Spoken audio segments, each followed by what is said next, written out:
Hey guys, and welcome to our YouTube channel. It's Mary here, and I'll be giving you a tutorial on how to use the broadcast list function on WhatsApp. So first of all, you go to your WhatsApp application. At the top left, you see the broadcast list option. You click on it. This function helps you to send a message to multiple people at the same time. You can just send one single message and it reaches them at the same time. So for you to create your list, at the bottom here, you click on New List, and then you can just select who you wish to send it to, and then you click on Create. You can create a broadcast list to about 30 people at the same time.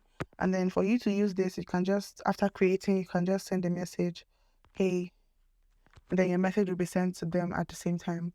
I hope this video has helped you out. Don't forget to give this video a big thumbs up and stay tuned for more tutorials in the future.